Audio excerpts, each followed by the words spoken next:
আসসালামু আলাইকুম, শুভ সকাল। সবাইকে সকালবেলার শুভেচ্ছা। সকাল সকাল আমার মিষ্টি মেয়েকে দেখেন কি নাস্তা দিয়েছি।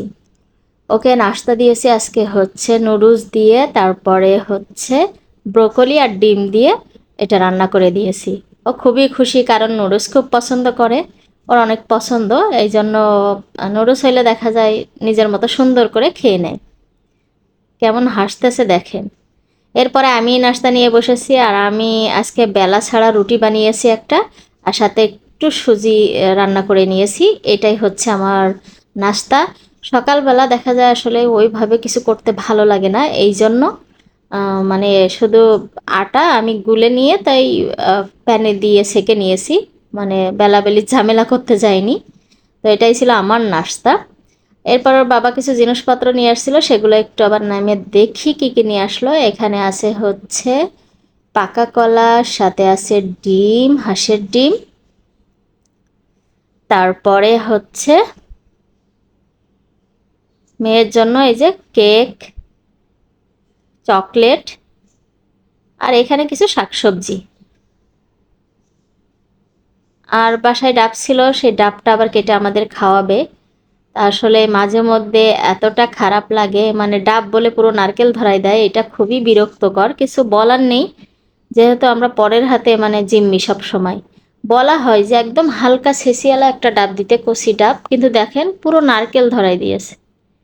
এগুলোই করে প্রায় সময়, এগুলো হয় আমাদের সাথে, কারণ শহরে থাকতে গেলে অনেক কিছু ইয়ে করতে হয়। আমি রান্না করতে চলে এসেছি, আর পাতিল বসিয়ে দিয়ে কড়াইটা গরম করে নিয়ে তেল দিয়ে দিয়েছি, সাথে পেঁয়াজ কুচি দিয়ে দিলাম। দিয়ে পেঁয়াজটা আমি একটু হালকা করে ভেজে নিচ্ছি, খুব বেশি ভাজিনি দেখে বুঝতে পাচ্ছেন। আদা রসুন বাটা দিয়ে দিলাম, সাথে জিরা বাটা দিয়ে দিলাম। এর মধ্যে দিয়ে দেব কেটে ধুয়ে রাখা মাংসগুলো। আর মাংসের পিসটা আমার অনেক বড় সাইজ করে কাটা আজকে। এক একদিন আসলে এক এক রকম করি, ভালো লাগে না। আর এত পরিমাণ ধোয়া উঠতেছে, মানে আমার রান্নাই করতে দিচ্ছে না, পুরো দেখেন ক্যামেরা অন্ধকার হয়ে যাচ্ছে। যাই হোক, একটু নাড়াচাড়া নাড়াচাড়া করে নিলাম। এখন দিয়ে দিচ্ছি পরিমাণ মতো নুন, হলুদ গুঁড়ো, মরিচ গুঁড়ো, দেব ধনিয়া গুঁড়ো, দিয়ে সব কিছু আবারও খুব ভালো করে আমি মেশাবো। এক কথায় এই মশলাতে একটু কষিয়ে নেব, তারপরে এতে আমি কষানোর জন্য পানি দেব। তো খুব ভালো করে নাড়াচাড়া করে নিলাম, মেখে নিলাম। এখন কিছুক্ষণ এই যে আমি একটু কষিয়ে নিয়েছি, দিয়ে দিচ্ছি পানি। তো কষানোর জন্য পানিটা দিলাম, দিয়ে এখন এটা খুব ভালো করে আমাকে কষিয়ে নিতে হবে।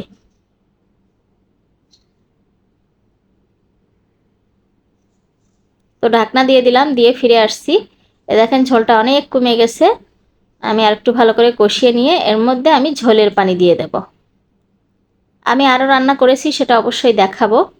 আমি সব রান্না শেয়ার করিনি, শুধু মাংসটা রান্না শেয়ার করতেছি। তো ঝোলের পানি দিয়ে দিলাম, দিয়ে ঢাকনা দিয়ে দিচ্ছি। অলরেডি আমার রান্না এই যে হয়ে গেছে, আমি চুলোটা অফ করে দেব, তারপর দেখাবো কেমন হলো। তো এই তো এখানে মাছের একটা তরকারি আর চিকেন, সাথে আমার একটু কচু রান্না। তো এই ছিল আমার আজকের ভিডিও। কেমন লেগেছে সবাই কমেন্ট করে জানাবেন। ভালো থাকবেন, আমাদের জন্য দোয়া করবেন। বিদায় নিচ্ছি, আল্লাহ হাফেজ।